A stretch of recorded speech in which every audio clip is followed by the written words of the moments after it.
जो मॉर्निंग में हुआ था।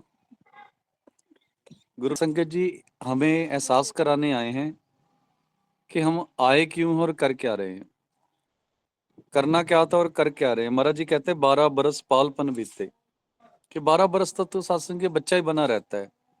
खिलौनों से खेलना, घर से खेलना, लाड़ प्यार, बस ऐसे निकल जाते खेल में। 20 बरस कुछ तप ना कियो, फिर 20 बरस तक भी सत्संग जी कोई ये तप नहीं कर पाया, बस इधर उधर ही बिजी रहा। 30 थोड़ी बहुत जवानी चढ़ गई 20 में, 30 बरस कुछ देव ना पूजा, फिर 30 का हो गया सत्संग जी। 30 तक पहले तो शादी हो जाती थी ना सत्संग जी। एक समय था जब आजकल तो जो आजकल जो शादियां हो रही हैं वो 30-30, 35-35 तक हो रही हैं, 40 तक भी चल रहा आजकल। आपको पता ही होगा, 40-40 साल की उम्र में जाके शादियां करा रहे हैं सरकारी नौकरी वाले। 30-35 तो नॉर्मल हो चुका है शादी की डेट। लड़कियां भी 30-35, लड़के भी 30-35। तो सत्संग जी ये उस समय की 30 बरस कुछ देव ना पूजा, क्योंकि 30 में शादी के बाद इंसान बिजी हो जाता था, कोई सत्संग जी सेवा सिमरन नहीं कर पाया। अब सारी उम्र जब निकल गई, फिर पछताना बिरद पे हो, फिर बुढ़ापे में आके पछताता है। बचपन चला गया, जवानी चली गई। और सत्संग जी वो कहते हैं जिंदगी की कीमती निशानी चली गई। वैसे ही सारी उम्र बीत गई, फिर बुजुर्ग अवस्था में आके सोचता है, अरे भाई मैं तो खाली हाथ जा रहा हूँ, जो काम करने आया था किया ही नहीं। ना कोई मानवता की सेवा की, ना समाज की सेवा की, ना रिश्ते नाते अच्छे से निभाए, और सबसे जरूरी जो मालिक का सिमरन करना था वो भी नहीं किया। और ऐसे ही जिंदगी सत्संगत जी सत्यानाश करके धरती से चला जाता है। फिर बड़ा शर्मिंदा होता है वहां जाकर। मत शर्मिंदा होइए, महाराज जी कहते हैं ना, साहिब तो पह लेखा लेसी। जब भगवान लेखा मांगता सत्संगत जी फिर बड़ा पछताता है। हाँ जी, आज 30 बरस कुछ तपना कियो, बहुत अच्छे रमादास मेरी मेरी करता है जन्म गयो। कि सत्संग जी ये मेरी मेरी करते ना, ये घर परिवार मेरा, ये मेरी नौकरी, मेरा बिजनेस, मेरी दुकान, मेरा मकान, मेरे बच्चे, मेरी गाड़ी, मेरा बैंक बैलेंस। पर जब समय आता सत्संग जी कुछ भी साथ नहीं लेके जाता। उच्चे मंदिर साल रसोई करे पुन रहना हुई। और महाराज जी कहते हैं सायर सोख भुजंग बल्यो। कि सत्संग जी जैसे सूखा हुआ तालाब होता है ना सत्संग जी, सरवर मतलब तालाब, जैसे बुढ़ापा आता है तो सत्संग जी जैसे सूखा हुआ तालाब हो और उसमें बांध बनाने की कोशिश करे। जैसे कोई तालाब सूखने वाला सत्संग जी, और उसकी चार दीवारी करके पानी रोकने की बांध बनाए, उसके पानी बचाने की कोशिश करें। कैसे हो सकता सत्संग जी ये? जो तालाब सूखने वाला है उसके पानी को कैसे बचाओगे? बांध को कैसे सत्संग जी बांधोगे? और उसी प्रकार सत्संग जी जैसे फसल कट गई, थोड़ी बहुत फसल बची है, उसके आसपास वो बाड़ लगाते हैं ना, वो क्या कहते हैं, फेंस, जो कंडियाली तार लगा देते हैं कि पशु अंदर ना आए, जानवर अंदर ना आए। तो भाई जब फसल कटी गई या कटने वाली है सत्संग जी, फिर उसको वो बाड़ लगाने का क्या फायदा, तार कंडियाली तार लगाने का क्या फायदा? अब सत्संग जी सारी उम्र भगवान को पूछा नहीं, कोई अच्छा कर्म नहीं किया, अब बुढ़ापे में आके सत्संग जी राम राम सोंग सतनाम। तो महाराज जी कहते चलो जब आए तब सवेरा, पर जब फसल थोड़ी सी बची है सत्संग जी बड़े लेट जागे। चलो जागे इतनी बहुत बड़ी बात है। आयो चोर तरंत्र ले गयो, सॉरी, सायर सोख भुजंग बल्यो। कि सत्संग जी जैसे इसका मैं शायद बताना भूल गया मैं, सायर सोख भुजंग बल्यो। कि सत्संग जी जैसे उम्र बीत जाती है ना, ये जो शरीर है ये जैसे पेड़ सूख जाता है, ये पेड़ सूख गया। और भुजंग बाजुओं को कहते हैं, भी शरीर में जान नहीं रहती, कहने को तो सुंदरता नहीं रहती चेहरे पर, उसके बाद बाजुओं में जान नहीं रहती, आंखों से दिखाई नहीं देता, कानों से सुनाई नहीं देता। शरीर कमजोर हो जाता है।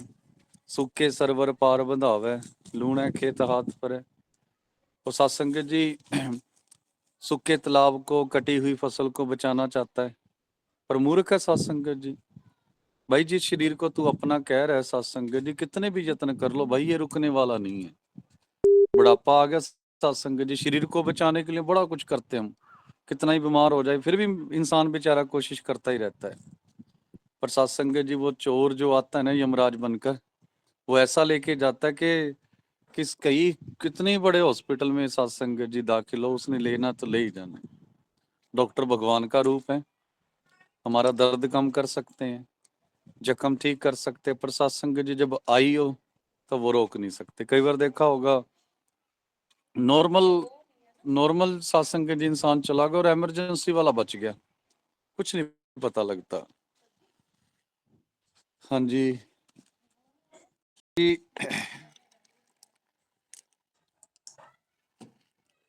एक बार मैं फिर से कर रहा हूं, यहीं से शुरुआत करेंगे। सूखे सरवर पार पार बंधावे, पाल सरवर तालाब को कहते हैं सत्संग जी, पाल दीवार होती है। जैसे तालाब सूखने वाला हो और सत्संग जी हम उसकी चार दीवारी किनारे बना रहे हो, मतलब दीवार खड़ी कर रहे हो, पानी बाहर ना निकले। लूणा खेत हथ वार करे, लूणे सत्संग जी जो खत्म हो गए, कट गए, मतलब खेत मारे कहते भी खेत कट गया और हथ वार पर, वार सत्संग जी बाढ़ होती है कि भाई हम खेत के चारों और बाढ़ बना रहे हैं, वो कंडियाली तार लगा के कंडे वगैरह लगा के कि कोई जानवर अंदर आ ना जाए और कोई हमारी फसल ना खराब कर दे। कहने का मतलब सारी उम्र निकल गई, अब बुढ़ापा आया सत्संग जी, फसल कटने वाला लगभग कट चुकी है, पानी लगभग सूख चुका है। कौन सा पानी? श्वास रूपी पानी सत्संग जी, सांसों का। आयो चोर तरंतर ले गयो, और सत्संग जी कितना ही रोक लो, कितनी ही जतन कर लो, जिस दिन वो चोर आया यमराज बनकर सत्संग जी, मेरी राखत मुग्ध फिरे, सत्संग जी तुरंत है ले गयो, वो तुरंत ले जाएगा सत्संग जी, कितना भी यत्न कर लो संभालने का, रखने का, नहीं रख सकते, नहीं रख पाओगे सत्संग।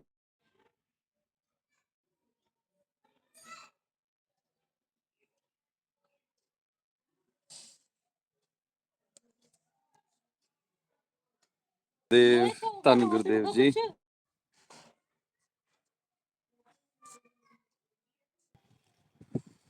चरण शीस कर कंपन लागे,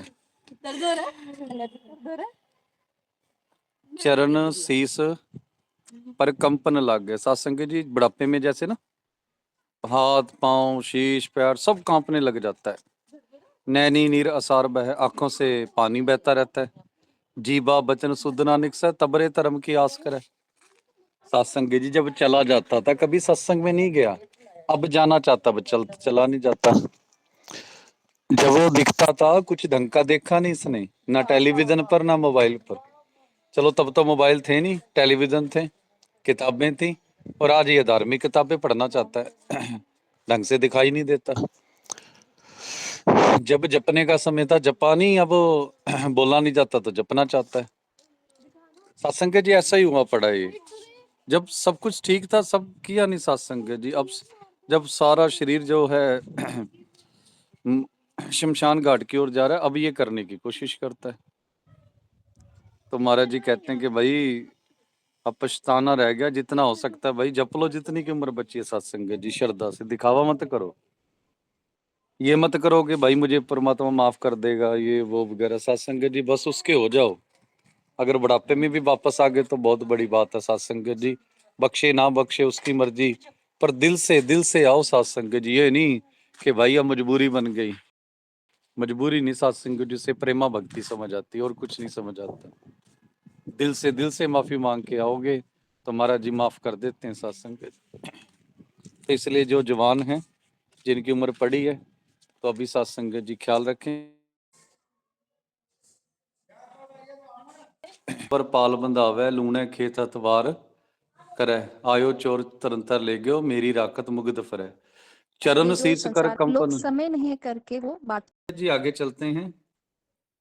आगे महाराज जी कहते हैं, हर जियो कृपा करे लि बुलावे, कि सत्संग जी जिसके ऊपर मेहर हो जाए ना परमात्मा की, वो मालिक का नाम जपता है।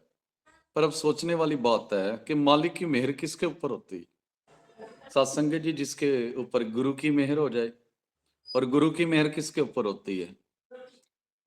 गुरु रूपी प्यारी सत्संग जी, गुरु की मेहर उसके ऊपर होती है जो जिसके अंदर भावना होती है, जिसके अंदर कुछ, महाराज जी कहते हैं ना, साध संगत बिना भाव नहीं उपजै, भाव बिन भगत ना होए तेरी।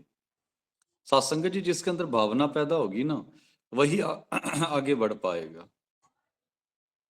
और पहले भावना पैदा होगी, दिल में कुछ इच्छा जागेगी, वो गुरु के पास जाएगा। गुरु के पास जाएगा तो सत्संग जी गुरु के पास जाने की इच्छा ना, जैसे कोई सत्संग है, दोस्त मित्र हैं, रिश्तेदार हैं, माता पिता, ये पैदा करते हैं। अच्छा इंसान अच्छे ही लोग बनाएगा, बुरा बुराई फैलाएगा।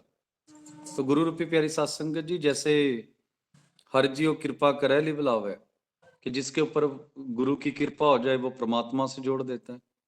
जब वो परमात्मा परीक्षा लेता है, परीक्षा में पास हो जाए तो परमात्मा कृपा कर देता है।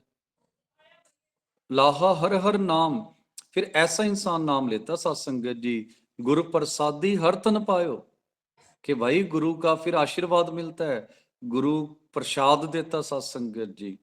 और गुरु की कृपा से ही हर धन मिलता है, क्योंकि गुरु मंत्र ही तो गुरु के पास है। गुरु ही तो गुरु मंत्र देगा सत्संगत जी। और महाराज जी कहते हैं, गुरु प्रसादी हर तन पायो, कि भाई अगर ये धन पाना है ना ब्रह्म ज्ञान का, परमात्मा का, तो सत्संग जी गुरु से प्रसाद लेना पड़ेगा। और गुरु प्रसाद कब देता है? जब गुरु वाले हो जाएंगे। और गुरु वाले होने का क्या मतलब है? गुरु का हर वचन मानो। और ये वो धन मिलेगा सत्संगत जी, अंत चल दिया नाल चलो, अंत समय भी आपके साथ जाएगा ये धन। ऐसा है, बाकी सारा धन यहीं रह जाना, कुछ भी साथ नहीं जाना, पर सत्संग जी ये वाला धन आपके जरूर साथ जाएगा। धर्मराय जब लेखा मांगे, वहां पे आप दिखा सकते हो कि भाई पहली बात तो धर्मराज की आपकी मुलाकात ही नहीं होगी आपके साथ। जब मालिक आपको साथ लेके जाएगा, कहो कबीर मोह ब्याह चले हैं परम पुरख भगवाना। तो मैं विनती करूंगा गुरु रूपी सत्संगत जी, जो संगत रह गई उनसे अलग अलग पंक्तियां पूछेंगे। कहत कबीर सुनोरे संतो, अंधन कछुआ लेना गयो। कि सत्संगत जी साहिब सतगुरु कबीर महाराज जी हमें समझा रहे हैं कि आज तक दुनिया में ऐसा कोई इंसान नहीं है सत्संगत जी, कि भाई जो धरती से कुछ लेके गया हो। आई तलब गोपाल राय की, माया मंदिर छोड़ चलो। सत्संगत जी जिस पैसे के लिए पागल हुए फिरते हैं, भाई भाई को, मैंने आज सत्संग में भी बताया था, मुझे बड़ा अजीब लगा। एक भाई ने अपने भाई का गला ही काट दिया, सत्संग जी गर्दन से अलग कर दिया। किस लिए? जमीन के लिए। चलो भाई तो मर गया सत्संग जी, और खुद भी जेल चला गया। अब सोचो सत्संग जी क्या फायदा हुआ? अपनी जिंदगी भी बर्बाद की और अपने भाई की जिंदगी भी बर्बाद की, फायदा क्या हुआ? सोचने वाली बात है, कुछ तो जय फायदा हो गुरुदेव, ना। गुरुदेव हमारे भी यहाँ ऐसा ही होया। से पहले तो कोई बाहर आता नहीं है यार, इतने में बुढ़ापा आ जाता है। रह क्या गया फिर बुढ़ापे में? उसके पास बच्चे बड़े बड़े हो जाएंगे, क्या रह गया फिर? तो मरना ही आएगा घर पर भी। कहत कबीर सुनो रे संतो, अंधन कछुए ले ना गयो। अरे भाई कुछ नहीं साथ लेके जाना, क्यों बेईमानियां, ठगी ठोरी झूठ तूफान क्यों कर रहे हो? आई तलब गोपाल राय की, माया मंदिर छोड़ चलो। सत्संग जी जिस दिन बुलावा आना है ना, महाराज जी कहते हैं ये सारा कुछ यहीं छोड़ के चले जाना, कुछ कुछ साथ नहीं जाएगा, कुछ भी साथ नहीं जाएगा। हाँ जी, तेजस्वी बहन